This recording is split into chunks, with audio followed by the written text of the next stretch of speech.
सरकार है। ये कहते हैं मोहब्बत का दुकान है, लेकिन इनके मोहब्बत के दुकान में केवल नफरत का सामान है।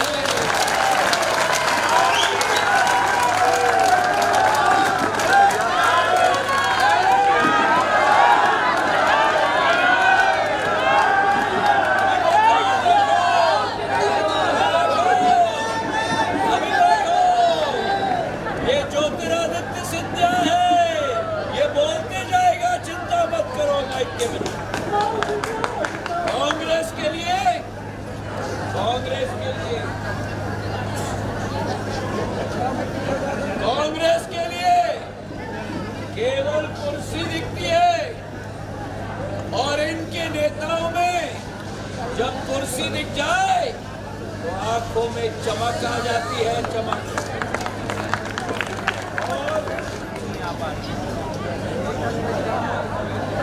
और कुर्सी को देखकर कहते हैं अच्छा अच्छा।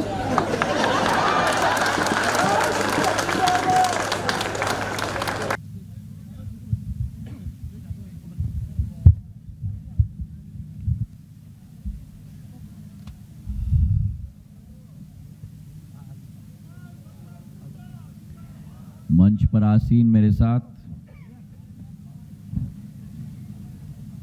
हमारे क्षेत्र के सांसद शंकर ललवानी साहब, हमारे जीतू जिराती साहब, पुष्पमित्र भार्गव साहब, हमारे महापौर रवि रवलिया जी, हमारे समस्त मंडल अध्यक्षगण, मंचासीन महानुभाव और मेरे सामने बैठी हुई मेरी राव की समस्त जनता जनार्दन नहीं, लेकिन मेरे परिवार के सदस्यगण जो यहां मौजूद हैं। मेरे पास में खड़े हुए प्रधानमंत्री नरेंद्र मोदी जी के प्रत्याशी अध्यक्ष जेपी नड्डा साहब के प्रत्याशी, गृह मंत्री अमित शाह साहब के प्रत्याशी, भारतीय जनता पार्टी के एक एक यहां बैठा हुआ योद्धा, सभी के प्रत्याशी, और सबसे महत्वपूर्ण राव की जनता के जन जन के प्रत्याशी मेरे अपने मधु भाई। मेरा पहला निवेदन है प्रजातंत्र के चौथे स्तंभ के हमारे सभी महानुभाव से, कृपा करके आप वहीं बैठ जाओ, क्योंकि आपके पीछे जनता बैठी है। लाल शर्ट वाले, डंडे सफेद शर्ट वाले, वहीं बैठ जाओ। आपका डब्बा कहीं नहीं जाएगा, आपका डब्बा फिक्स्ड है। ओ लाल शर्ट वाले, बहुत धन्यवाद। काले शर्ट वाले,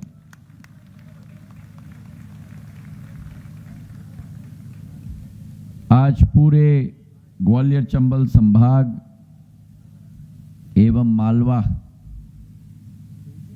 के दौरा करके आज राव में मैं अपना सौभाग्य मानता हूं कि आप सबके साथ एक चर्चा करने का मौका मुझे मिला है। कहा जाता है कि व्यक्ति मेहनत परिश्रम करने के बाद वापस घर आता है।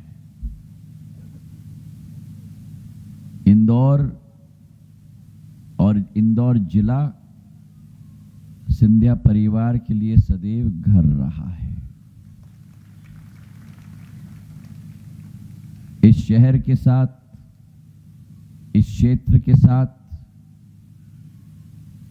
एक बहुत पुराना संबंध सिंधिया परिवार का रहा है।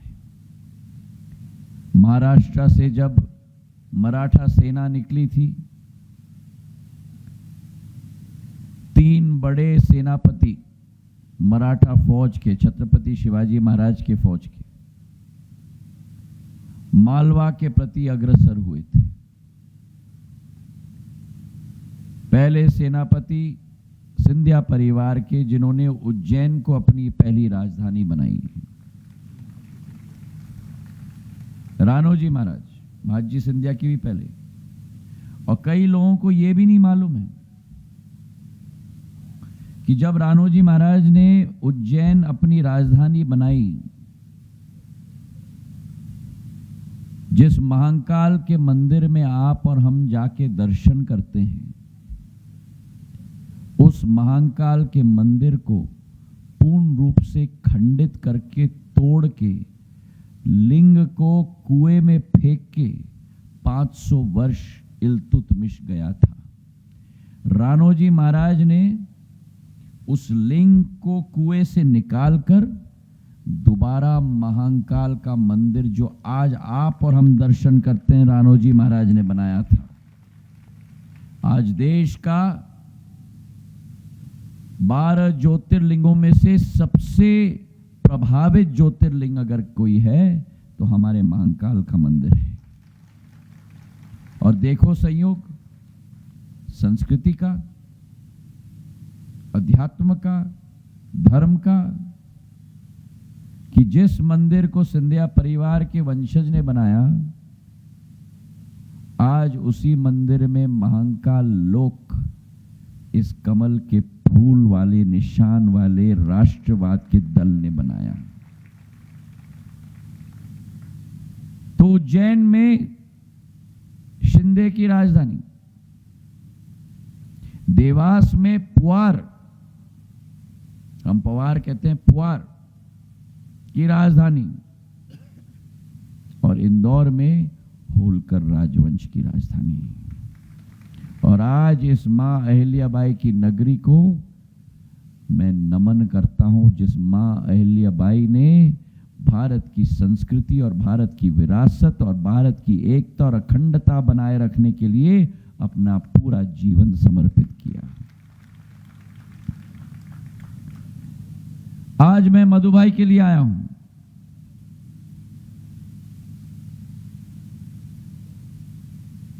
आप और हम जिंदगी में क्या चाहते हैं? ये राजनीतिक दलदल, इस राजनीतिक कीचड़ में कूदकर अच्छे लोग हमारा साथ दें, उसी तो इस भारत माता का आने वाले दिनों में विश्व पटल पर उजागर होना पूर्ण रूप से सक्षम और समर्पित होगा। मेरे भाई और बहनों,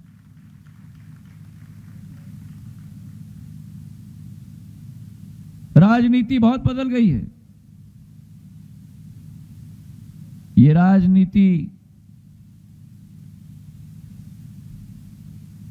अब जोशी जी की राजनीति नहीं रही, राजमाता विजयराजे सिंधिया जी की राजनीति नहीं रही, कुशाभाऊ ठाकरे जी की राजनीति नहीं रही। राजनीति बहुत बदल चुकी है। पर प्रश्न यह है जो मैं राव की जनता से पूछना चाहता हूं,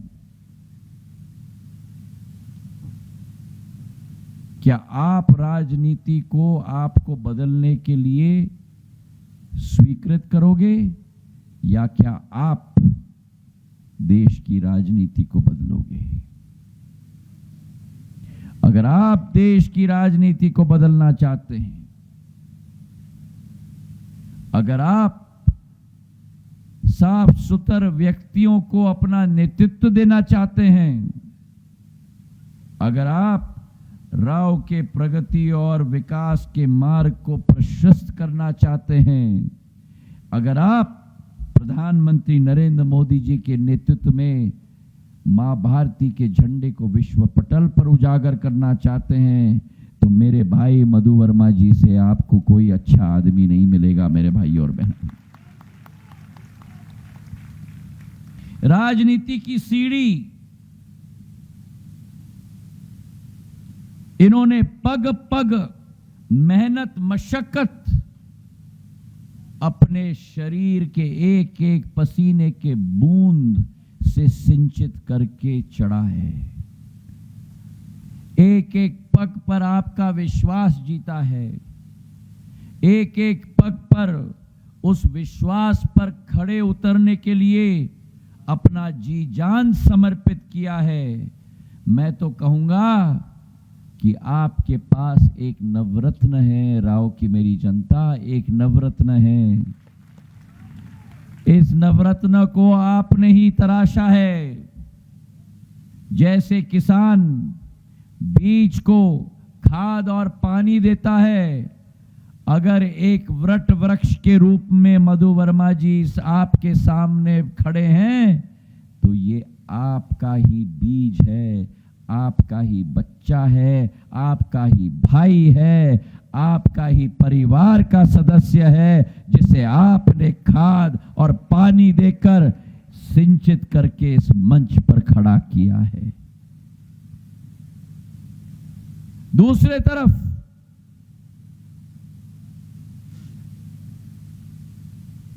खिलाड़ी है,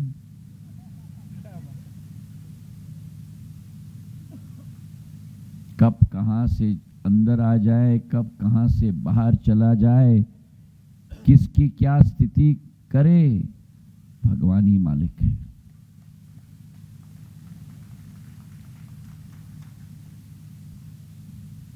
और राव की जनता के साथ जो खिलवाड़ हुआ है, राव की जनता के साथ जो विकास और प्रगति में अवरुद्धता पैदा हुई है, आज मैं यहां खड़े होकर आपको विश्वास दिलाता हूं कि अगर आपने मधु जी को अपना साथ दिया, तो आप ये मान लेना कि मधु जी अकेले खड़े नहीं हैं।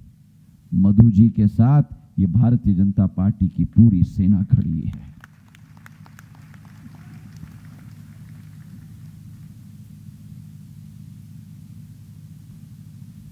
जिस पार्टी ने 55 वर्ष इस मध्य प्रदेश में राज किया, उस पार्टी ने हमारे राव और हमारे इंदौर को क्या दिया? 2003 की क्या स्थिति थी? इंदौर स्वच्छता में कहां था? सड़कों की क्या हाल थी? हमें तो ढूंढना पड़ता था कि गड्ढा कहां खत्म होता है और सड़क कहां शुरू होती है। और अगर मधु जी घर से निकलते थे तो श्रीमती वर्मा जी बोलती थी, पतिदेव जहां भी जा रहे हो मुझे फोन कर देना वहां पहुंच के। क्यों? क्योंकि गाड़ी में बैठते ही इंदौर से राव आना पड़े, राव से सांवेर जाना पड़े, सांवेर से हाट पीपलिया जाना पड़े।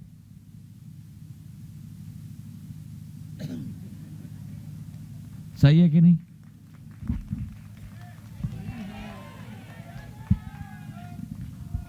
और कहा जाता था कि फोन करना, क्योंकि घर से तो मैं सलामत भेज रही हूं, पर वहां पहुंच के ये रीढ़ की हड्डी एक पीस में होगी कि नहीं भगवान ही जाने।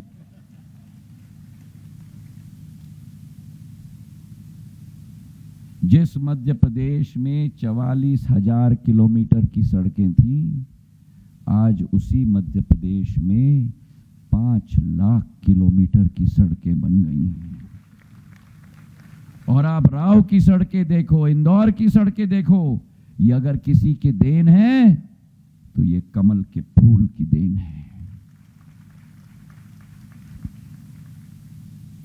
बिजली नहीं होती थी, बल्ब लगा दो घर में, बिजली गुल। 21वीं सदी के भारतवर्ष में हमारे बच्चों को मिट्टी के तेल के ज्योति के प्रकाश में पढ़ना पड़ता था। आज उसी मध्य प्रदेश में जहां 5000 मेगावाट की केवल बिजली होती थी, आज 29,000 मेगावाट की बिजली है। और आज जब मैं राव में आया हूं, क्या लाइट लगे हैं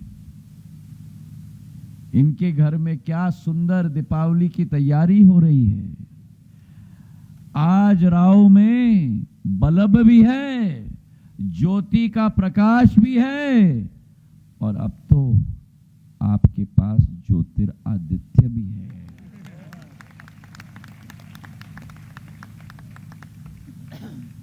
अब आप पूछेंगे मुझे कि 2003 का क्यों याद दिला रहे हो? भयानक सपना था।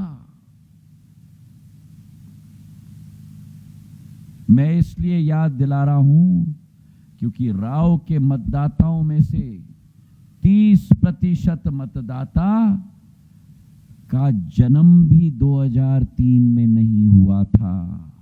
उन्होंने वो कालखंड नहीं देखा है, वो अनुभव नहीं किया है जब मध्य प्रदेश में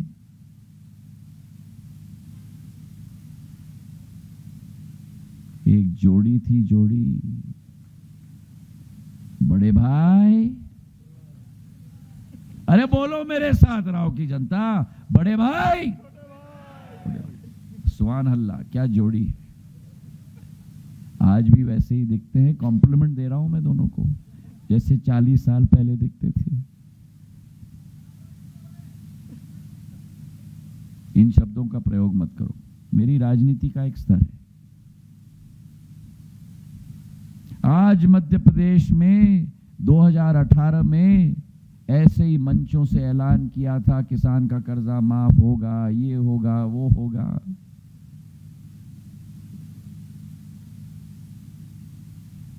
गरीबी मिटाओ से गरीबी नहीं मिटती जब तक इस देश में संघर्षशील नेतृत्व न आए, जो प्रधानमंत्री नरेंद्र मोदी जी का संघर्षशील नेतृत्व आया है। आज देश में गरीब कल्याण योजना 80 करोड़ लोगों के लिए, मध्य प्रदेश में 5.5 करोड़ लोगों के लिए, और लोगों को चिंता थी क्योंकि दिसंबर आ रहा है, दिसंबर में योजना का अंत था। आज गुना में प्रधानमंत्री जी ने घोषणा कर दी कि प्रधानमंत्री गरीब कल्याण योजना, गरीब के लिए मुफ्त निःशुल्क अन्न 5 साल और चलेगा मेरे भाई और बहनों। क्यों? क्योंकि मोदी है तो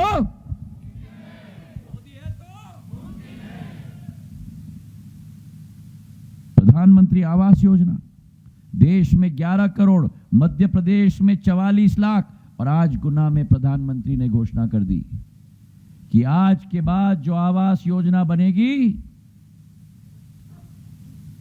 वो इनके नाम पे नहीं होगा, महिलाओं के नाम पर होगा। मकान बनेगा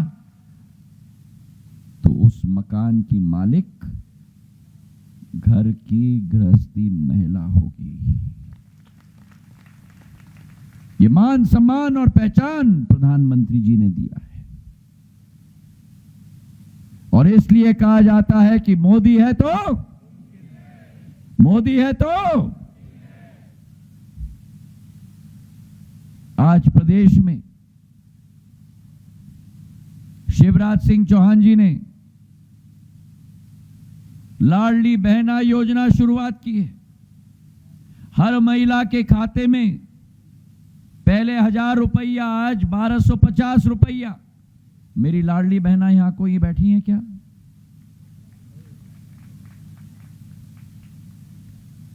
₹1250 खाते में आ रहा है। कॉर्डलेस माइक है क्या?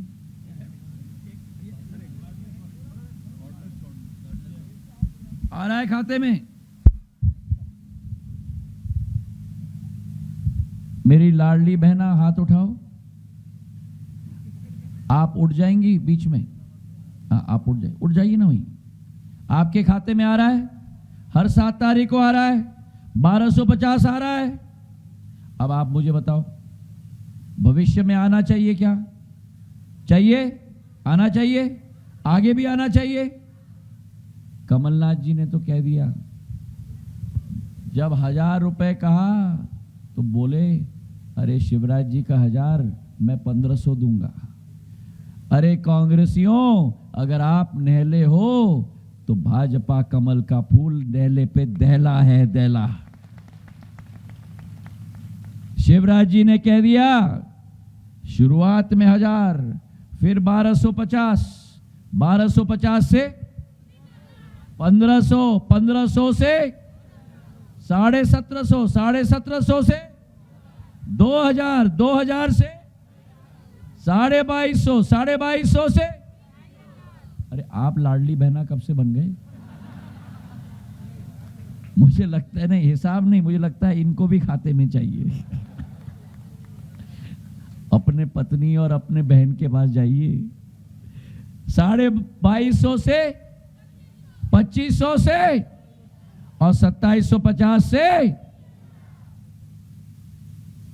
अब मेरी लाडली बहना बैठ क्यों गई? क्या नाम है आपका? क्या सुंदर नाम है, आशा। इस चुनाव में आशा ही तो है। इधर आशा है, उधर निराशा है। इधर आशा है, उधर निराशा है। अरे चिंता मत करो भैया,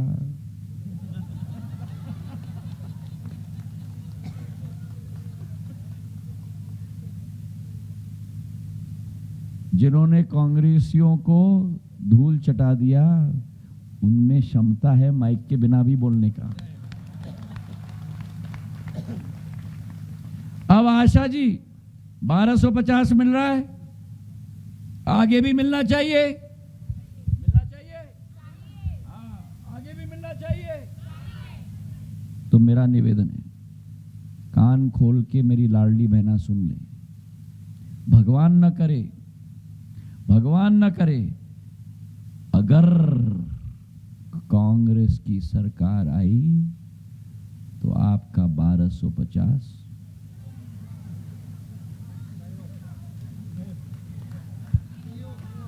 कांग्रेस की सरकार आनी चाहिए। अभी सुनाई नहीं दी, आनी चाहिए, आनी चाहिए। कांग्रेस की सरकार आनी चाहिए, आनी चाहिए। अब आशा जी अभी खड़े रहो, आशा ही आशा, उधर निराशा। उनके पॉकेट में बहुत आशा है, पर देंगे आपको निराशा। अब आशा जी कमलनाथ जी के पास गई थी जब 2018 में सरकार बनी,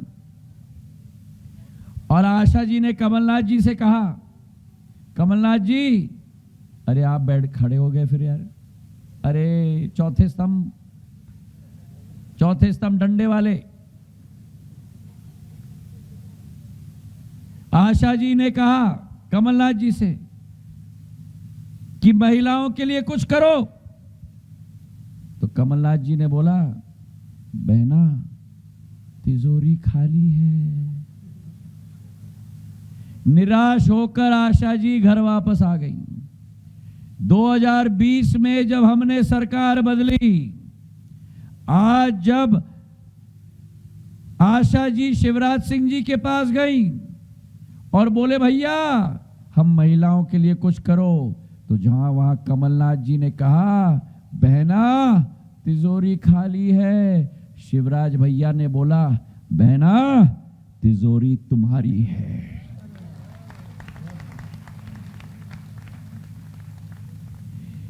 ये झूठ फूट और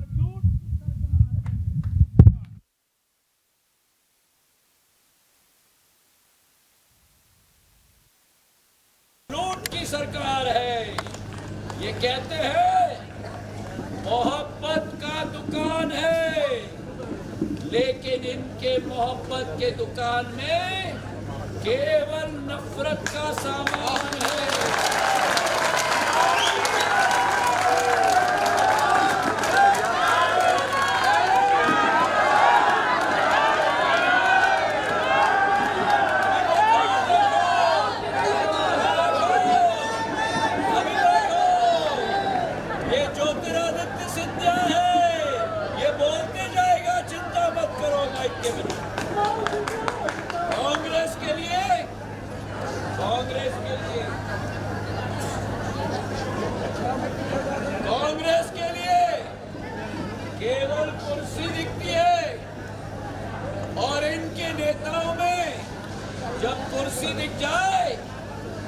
आंखों में चमक आ जाती है, चमक।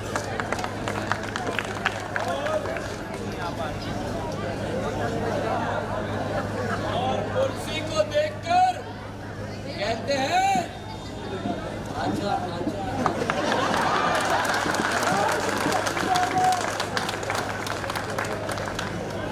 कमल के फूल की पार्टी आपके आंखों में चमक देखनी चाहती है, आपका विकास और प्रगति सुनिश्चित करना चाहती है।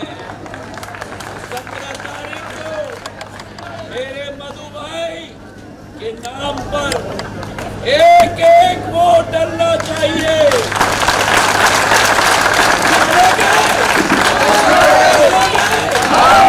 मोदी जी के हाथों को मजबूत करोगे, भारत को प्रचंड बहुमत से विश्व पटल पर उजागर करोगे।